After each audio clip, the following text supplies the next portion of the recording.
28, la frecuencia de la familia hispana.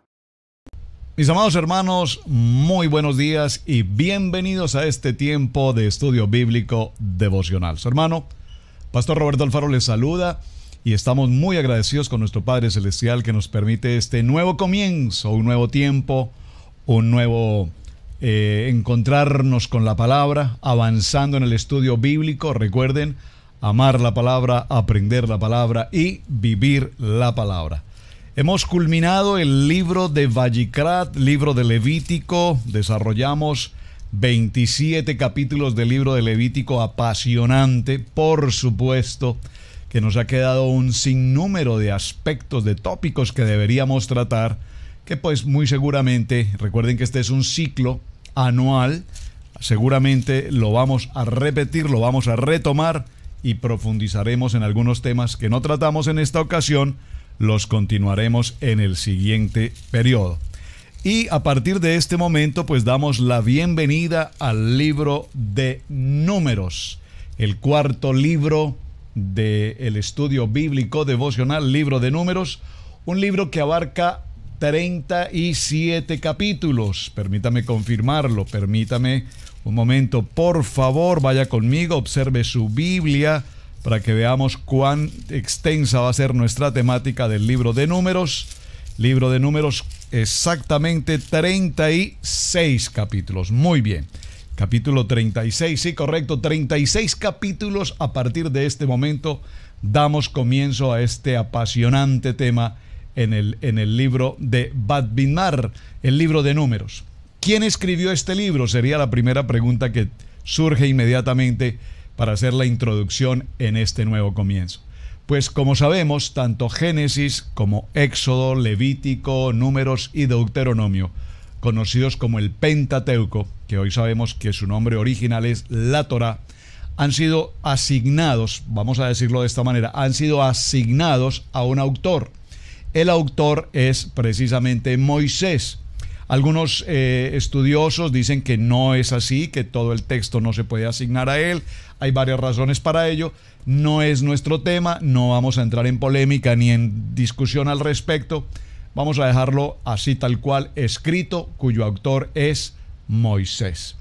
Este libro de Números tiene una traducción, si puedo, en el original, Bat Midbar, que significa en el desierto o en la estepa. Está escrito aproximadamente en el año 1406, esto es decir, en el siglo XIII antes del Mesías. Y pues fue dirigido particularmente, específicamente al pueblo de Israel. Atención, fue dirigido al pueblo de Israel, pero con el tiempo ese libro obviamente hoy aplica a nuestra vida en el tiempo de hoy. ¿Dónde sucedió toda esta historia? ¿Dónde fue escrito? ¿Y cuáles son las actividades que vamos a estudiar en el transcurso de los siguientes días y semanas? Pues evidentemente en el desierto del Sinaí.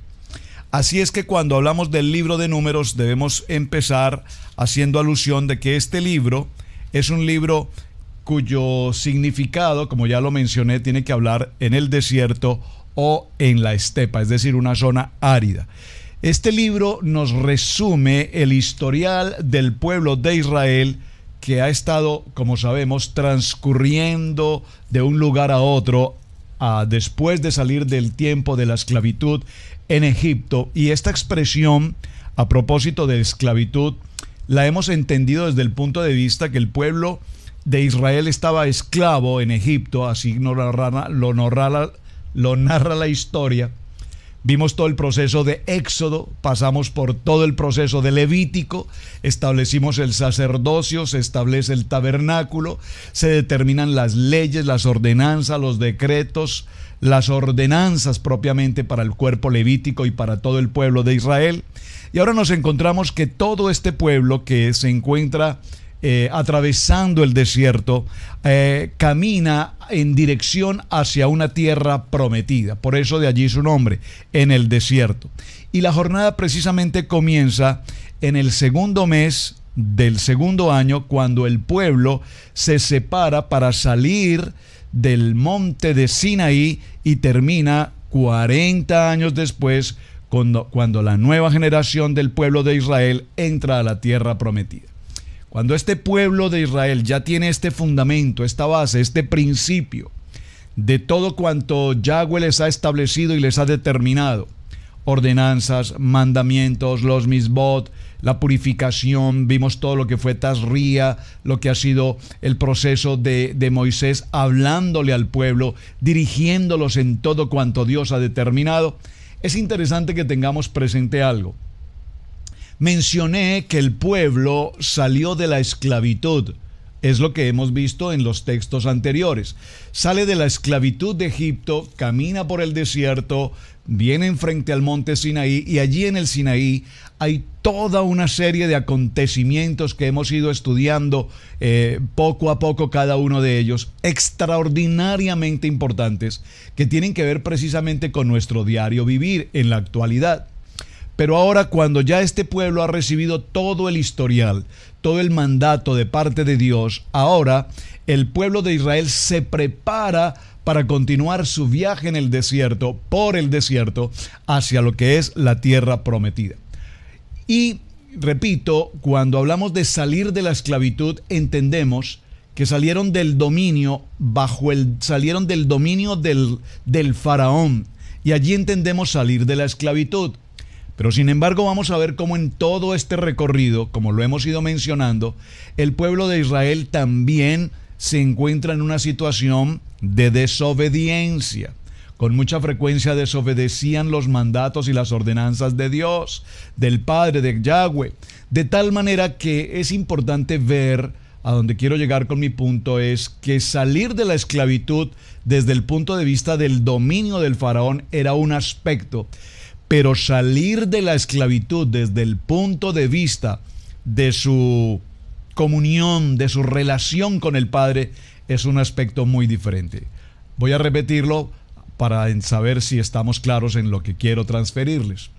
Una cosa es salir de la esclavitud física, desde el punto de vista de estar, repito, en una condición de esclavos en Egipto. Salen evidentemente de Egipto, viene todo ese proceso que ya mencionamos de las plagas, y el pueblo evidentemente sale de Egipto. Salen en una condición de libertad, ahora son libres, libres físicamente, ya no están bajo el yugo del faraón. Pero en el transcurrir que vamos a ver a través de todo el libro de Números y que hemos avanzado ya en Levítico, nos daremos cuenta que son libres del yugo físico, pero ahora son esclavos del yugo personal, es decir, lo que nos sucede hoy a todos en el siglo XXI. Hoy vemos a tantas personas, a millones de gentes, esclavos de su propio concepto, esclavos de su idolatría, esclavos de sus adicciones, esclavos de su modo de vivir, esclavos de su modo de pensar, esclavos de hacer lo que la cultura del momento, la moda del siglo o las condiciones de vida de nuestro entorno nos enseñan. De tal manera que hay una esclavitud física, y ahora estamos, digámoslo de esta manera, en una condición de esclavitud espiritual. Por lo tanto, cuando nosotros hablamos de redención, que es un tema que estoy completamente seguro que cuando yo les menciono redención, todos entendemos por redención que en la cruz del Calvario hemos sido redimidos del pecado. Y por supuesto, claro que sí.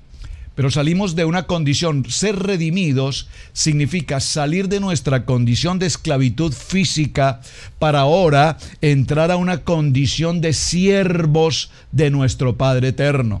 De tal manera que cuando en obediencia nosotros nos sometemos, porque recibimos el poder de la palabra y entendemos el poder del Rúa, del Espíritu sobre nuestros corazones, entonces esta nueva manera de vivir es la que nos hace verdaderamente libres. Libro de Juan, capítulo 8, 31-32 dice: conoceréis la verdad, y la verdad os hará libres, y entonces seremos verdaderamente sus discípulos.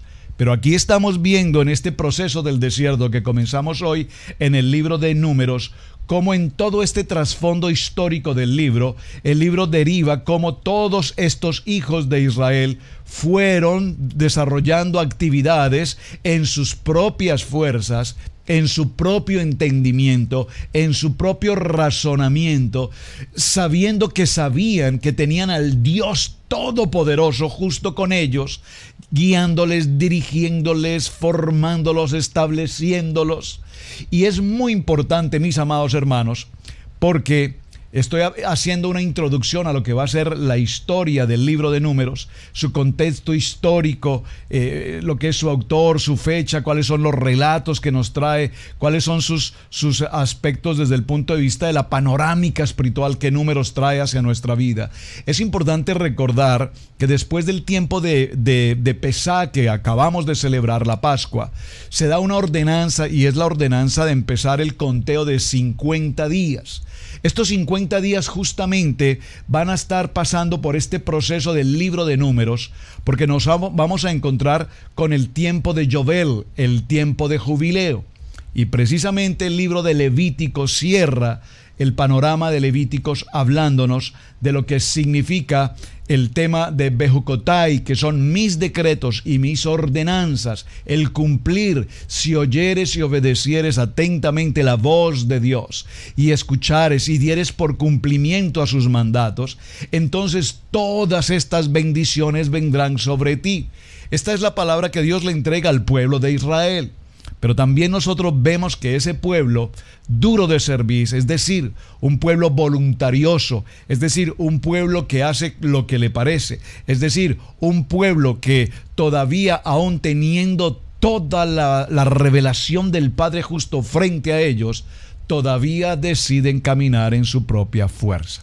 Así es que en este proceso vemos cómo varios de los capítulos que vamos a tratar, como el capítulo 10, que es precisamente la continuación del relato de la peregrinación del pueblo de Israel desde Egipto hasta la tierra prometida a Canaán, la cual se interrumpió, recuerden nuestro recorrido, se interrumpió ¿en qué momento? En el libro de Éxodo, en el capítulo 19.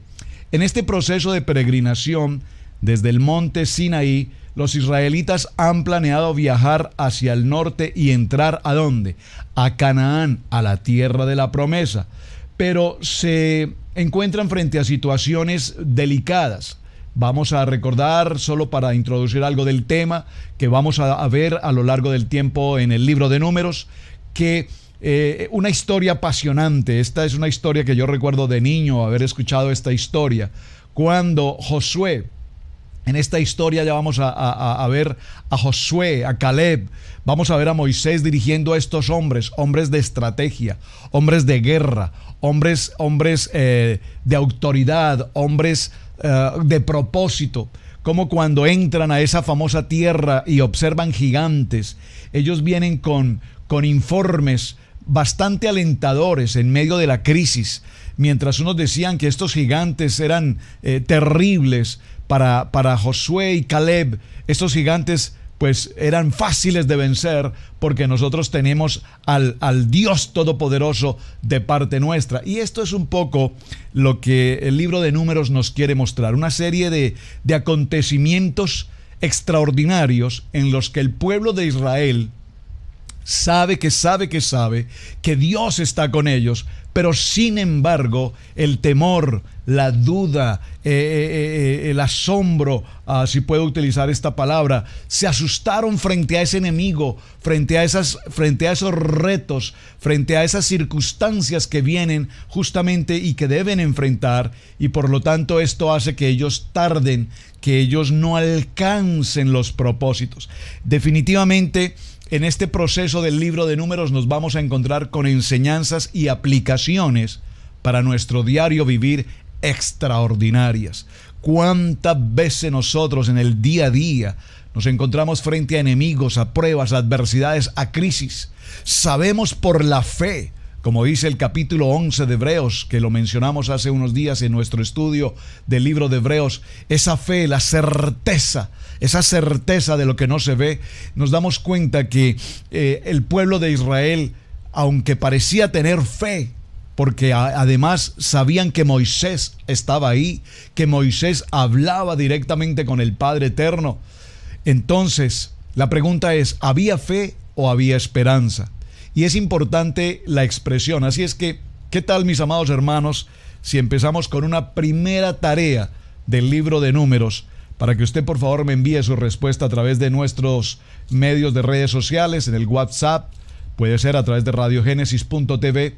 Atención, este libro de Números nos va a hablar de la importancia de la fe, de la importancia de caminar como viendo al invisible, de la importancia de llamar las cosas que no son como si fueran, de los retos que nos encontramos frente al proceso diario en el que el temor, repito, la duda nos retraen, no nos permiten avanzar.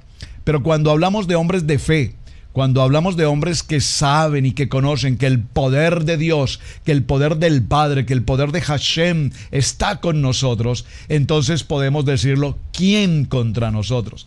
Pero vamos a ir estudiando esos detalles poco a poco. Por ahora, quiero que por favor me envíe una respuesta.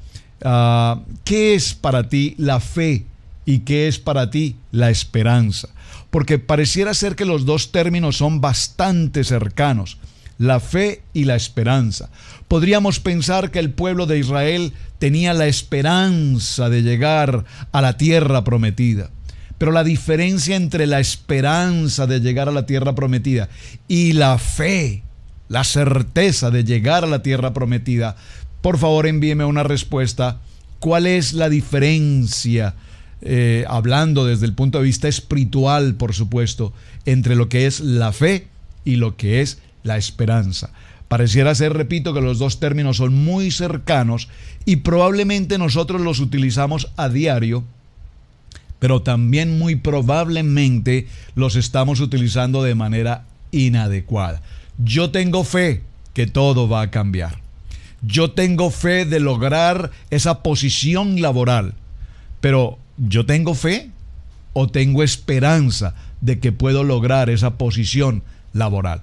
Es importante. Yo tengo fe que mi matrimonio será sano o tengo la esperanza de que mi matrimonio será sano. Ven cómo entonces las dos expresiones parecieran ser muy cercanas, parecieran tener un mismo sentido, pero evidentemente entre la una y la otra hay un espacio muy grande, por lo cual es muy importante para dar comienzo al libro de Números que usted tenga claridad en su corazón qué es fe y qué es esperanza. Ahora, en hebreo, el libro de Números lo llamamos o se llama Bat Midbar. En hebreo significa desierto, en el sentido de que lo que estamos viendo ahora sucede siempre en un terreno muy seco, en un terreno arenoso, en un terreno de muy poca vegetación, en un terreno, pues como la palabra lo indica, desértico. Y sin embargo vamos a notar cómo es interesante que si toda esta historia se sucede precisamente en el desierto, en la arena, en un terreno árido, en un terreno seco, cabe una pregunta interesante. Entonces, ¿cómo el pueblo de Israel podía sostener a tantos animales que iban consigo? Es decir, su ganado, las ovejas, las vacas, los animales que les acompañaban. ¿Cómo los animales podían vegetar? Si puedo usar esa expresión, creo que es correcta. Si podían vegetar, ¿cómo podían alimentar a los animales estando precisamente en medio de una circunstancia desértica? Por lo tanto, tenemos que entender que siempre, aún en medio del desierto, la palabra nos enseña que siempre hay provisión de Dios. Recordemos, mis amados, que en la primera parte, cuando el pueblo de Israel sale de su esclavitud, la esclavitud física del faraón en Egipto, al pasar por los primeros días en el desierto, ante la circunstancia de alimento, ¿qué hace Yahweh con ellos? Inmediatamente el Dios Todopoderoso, Hashem, envía el maná, ese alimento 100% puro, ese alimento que viene del cielo, es un alimento que trae consigo todos los elementos básicos, fundamentales para la nutrición, si puedo, para la sana alimentación de su pueblo. Recordemos que ellos recogían diariamente el maná que caía del cielo. Pero ahora la pregunta aquí es, Y hago preguntas porque lo interesante es preguntar. Cada vez que leemos un texto, y el propósito de estudio bíblico es ese, que estudiemos y hagamos preguntas. Entonces mi pregunta es, ¿el alimento maná que venía del cielo para el pueblo de Israel era también alimento que los animales consumían? Estoy haciendo la pregunta porque como el tema de Números va encaminado al desierto, a la estepa, a las zonas arenosas, a las zonas desérticas, secas, entonces ¿de qué se alimentaban los animales que iban consigo? Pregunta, ¿podían comer también el maná del cielo? ¿O había algún tipo de provisión distinta para ellos? Son preguntas muy simples, pero extremadamente importantes cuando vamos a desarrollar todos estos textos. Ahora vemos cómo, sin lugar a dudas, en estos lugares inhabitados, donde había poca maleza o poca hierba o pocos árboles, es importante recordar que el pueblo de Israel mantenían a sus animales y por supuesto la Torá en ninguna parte, por lo menos así nos indica que ellos se alimentaran del mismo maná. Pero también es importante recordar que aún en el desierto dice la palabra que los animales pastoreaban, es decir, que había provisión de pastos para ellos. Recordemos cuando vio la zarza ardiente Moisés, tenía que haber pastos en aquella zona. ¿Por qué? Porque recordemos que Moisés pastoreaba las ovejas ¿de quién? De su suegro Yetro. ¿Recuerdan esa historia? Vimos ese estudio bíblico hace un tiempo. Y recordemos que Moisés se había retirado a un determinado lugar en el desierto con las ovejas de su suegro. ¿Y por qué se había retirado a esa distancia? Porque había llevado esas ovejas a que fuesen pastoreadas, a que comieran los alimentos, el pasto, la vegetación, y es precisamente allí en aquel lugar donde la presencia del Dios Todopoderoso llega a este sitio, se presenta a Moisés y simplemente en esa zarza ardiente es donde Dios le habla a Moisés y le entrega esa comisión, ese mandato de ir a rescatar al pueblo de Israel. Ahora bien, con frecuencia en este libro de Números vamos a ver que contiene muchos recuentos y censos, muy importante, por eso la expresión números en español, números, porque vamos a ver cómo el pueblo de Israel fue sometido a un censo. Sabemos todos que es un censo, ¿verdad? Un censo básicamente es el llevar un conteo numérico, si puedo, de todas las personas que poblaban el área o el pueblo de Israel. De tal manera que con estos censos tenemos en cuenta que había una información determinada y es así como Yahweh contiene un significado muy importante que debemos descubrir especialmente cuando se habla de la Torá, porque recordemos que esta Torá es un ciclo que vamos a ver anualmente. Y cuando vemos todo este proceso, es muy importante ver cuántos números de habitantes tenía Israel, sabiendo claramente nosotros que tenemos 12 tribus, las 12 tribus de Israel. Ahora la pregunta es, de esas 12 tribus de Israel, ¿cuántos habitantes tenía cada una de esas respectivas tribus? Si hacemos un recuento de los libros anteriores que ya hemos tratado, es decir, Bereshit, recuerden, Génesis, Shemot, el libro de Levítico, Vayikrat, nos daremos cuenta que en el libro de Éxodo el pueblo de Israel salió de la esclavitud de Egipto, pasó el Mar Rojo y después de varios días llegaron al monte Sinaí, donde precisamente tuvieron un encuentro, un momento en la presencia de Yahweh, y allí en aquel lugar reciben la Torá como ketubá o compromiso, y reciben por supuesto las instrucciones para construir el tabernáculo y llevar a cabo los sacrificios. En ese proceso del libro de Levítico que acabamos de terminar, se establecen entonces las leyes rituales que mantendrán el corazón de Israel en obediencia a Yahweh. El pueblo da los primeros pasos para caminar. Y atención, observen aquí esta expresión que voy a utilizar. Por primera vez el pueblo de Israel aquí da unos pasos para ir a una tierra prometida, no como un pueblo de 12 tribus, sino que ahora se van a desplazar después de que han recibido la constitución, es decir, el mandato de Dios, las leyes, las ordenanzas, los decretos del Padre. Ahora, cuando hay una constitución, usted sabe, cada país tiene consigo lo que se llama la Constitución Nacional de cada país. Es muy importante, estoy seguro que usted conoce con claridad la Constitución de tu país respectivamente. Aquí en los Estados Unidos, en América, donde nos encontramos residiendo actualmente, cuando se hace la presentación para recibir el documento que me acredita como ciudadano o adquirir la ciudadanía de este país, yo debo tener absolutamente clara cuál es la constitución de este país. Y sobre esa constitución, precisamente, los oficiales de migración hacen preguntas básicas: fecha de origen de la constitución, las normas, las ordenanzas, los decretos, que determina las garantías, pero ante todo las responsabilidades que adquiero como ciudadano y los beneficios que la nación me entrega al constituirme en ciudadano de este país. De tal manera que cuando aprendemos la Constitución sabemos en qué dirección podemos caminar, qué es lo correcto que debemos hacer y qué es lo que evidentemente no debemos hacer. Vemos entonces que, terminado el proceso del libro de Levítico, dijimos un libro técnico, un libro de instrucciones, un libro de manual de sacerdocio, realmente nos entrega ¿qué? La constitución del cielo. Nos entrega los mandatos y las ordenanzas. El pueblo de Israel recibe estas instrucciones y estas instrucciones se repiten y se repiten y se repiten entre todo el pueblo.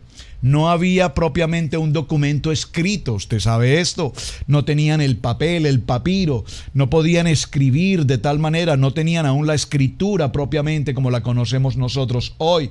Seguramente utilizaban algún tipo de signos o de simbología básica para poder tomar algunos datos básicos de escritura. Pero lo que quiero representar es que todo cuanto fue entregado justamente en el tiempo de lo que hemos visto de Levítico al pueblo de Israel, ahora como constitución del cielo, entonces hace que este pueblo ya no sea un pueblo, sino que este pueblo ahora sea una nación. ¡Wow! Usted me está captando esto que estoy compartiendo hoy. Recuerden que estamos apenas haciendo una introducción básica del libro de Números. Pero ahora aquí ya no hay un pueblo. Un pueblo que era pueblo. Ese pueblo que era pueblo ya no es pueblo.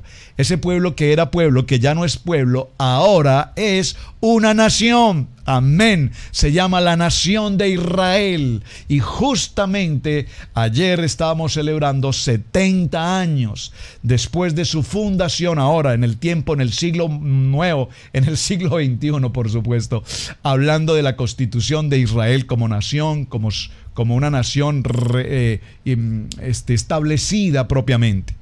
Ahora, el libro de Números, Yahweh ordena contar al pueblo de Israel, contar el número de hombres, de mujeres, de niños, de ancianos, las familias.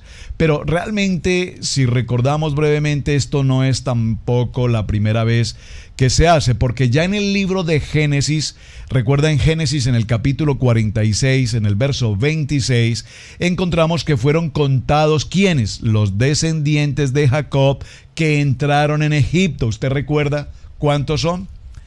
Va segundo punto de la tarea. Primer punto de la tarea, ¿cuál es la diferencia que usted puede establecer entre lo que es fe y lo que es esperanza? Realmente no se preocupe tanto por buscar en un diccionario esta pregunta. Me gustaría más entender su escrito desde el punto de vista personal. ¿Qué es para mí fe y qué es para mí esperanza? ¿En qué momento yo puedo usar la palabra tengo esperanza de algo o yo puedo usar la expresión tengo fe de que esto va a suceder? Número 1. Y punto número 2 de la tarea. Cuando se contó por primera vez al pueblo de Israel, es decir, recuerden, a los hijos de Jacob, ¿cuántos fueron los habitantes que cumplían, cuál fue el número mejor de habitantes que salieron o que llegaron, a Egipto? Es correcto, que llegaron a Egipto. Esto usted lo va a ver en el libro de Génesis capítulo 46, verso 26. Le he dado la respuesta, por favor, escríbala. Todas las personas que vinieron con Jacob en aquel tiempo a Egipto, recordemos, eran hombres y mujeres, todos de una misma familia, los hijos de Jacob. Todas las personas fueron, ¿cuántas? Usted, por favor, escríbame cuántas personas fueron. Ahora, ¿qué hace que esta información del censo sea importante? Es muy interesante la pregunta, ¿por qué? Porque evidentemente ahora lo que se procura es conocer lo que más adelante va a suceder en la salida de Egipto y que posteriormente vamos a ver de una manera fundamental cómo el pueblo de Israel empezaba a tener ahora un crecimiento vertiginoso y que todo este pueblo de Israel tiene que ver precisamente cómo a lo largo de la historia, si hay algo que ha sido cruelmente afectado de manera indiscriminada, ha sido a este pueblo de Israel. ¿Sabe usted, hermano, cuántos millones de judíos? Ahora, hablo aquí de judíos entendiendo como que son los que regresaron después del exilio en Babilonia, recuerda eso. Porque estamos hablando de Israel como 12 tribus, pero cuando hablamos del holocausto nazi en Alemania, o cuando hablamos del tiempo de la Inquisición particularmente, nos estamos refiriendo a los judíos porque eran la tribu que ya estaba de regreso o que regresaron y que están presentes hasta nuestros días. Pero son tantos los millones de judíos que han sido víctimas de estas tragedias mundiales, de este antisemitismo, que por supuesto es importante notar que aunque ha habido tanta violencia hacia el pueblo judío, dice la palabra Yahweh al pueblo de Israel: yo soy tu ayudador. Y eso muestra que hasta nuestros días este pueblo nunca jamás ha logrado ser extinguido, como se han extinguido a lo largo de la historia millones de razas. Las razas de nuestros pueblos, nuestros indígenas, prácticamente lo único que quedan de ellos son elementos antropológicos, artesanales y otras cosas. Pero el pueblo de Israel, desde el mismo principio de la creación, estoy hablando desde los tiempos de Adán, pasando por Noé, Abraham, Isaac, Jacob, hasta nuestros días, ese pueblo hebreo, posteriormente el pueblo de Israel, hasta nuestros días, hoy tal cual se conservan para testimonio ¿de qué? De lo que estamos viendo ahora, de la importancia de un censo y de establecer el número de pobladores del pueblo de Israel. Mis amados hermanos, apasionante el tema de números. Esta ha sido nuestra introducción a la semana, al comienzo del libro de Bad Midmar, el libro de números. Así es que un privilegio, hermanos, compartir con ustedes esta enseñanza. Muchísimas gracias por acompañarnos y bienvenidos al estudio bíblico devocional del libro de números. Un libro apasionante. Shalom, bendiciones y continuaremos en el día de mañana. Gracias por compartir este mensaje.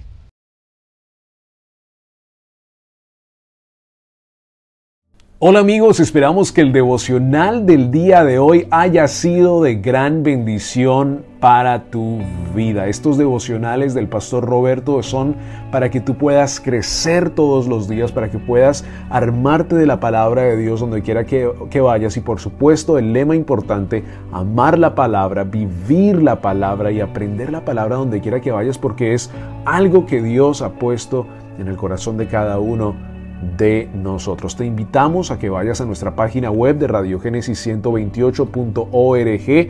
Allí encontrarás una otra gran cantidad de recursos para que puedas crecer espiritualmente y puedas ser bendecido. Tenemos una gran cantidad de palabras que Dios nos ha entregado a cada uno de nosotros aquí en este ministerio, y no solo a la familia Alfaro, de la que a lo mejor ves muy a menudo por medio del Facebook o por medio del internet o por medio de la televisión, sino que una gran cantidad de pastores que forman parte de este grupo y que también quieren llevarte una palabra de bendición. Así que te invitamos a que vayas a nuestra página web, que entres a nuestro canal de YouTube en Radio Génesis 128 y que veas otra gran cantidad de recursos que que Dios nos ha dado a cada uno de nosotros para poder compartir con el mismo pueblo. Así que bendiciones para todos ustedes. Mi nombre es Camilo Alfaro y es un gran gusto poder formar parte de la familia de Dios. Déjeme recordarle que es un gran privilegio servir al Dios de Israel. Bendiciones.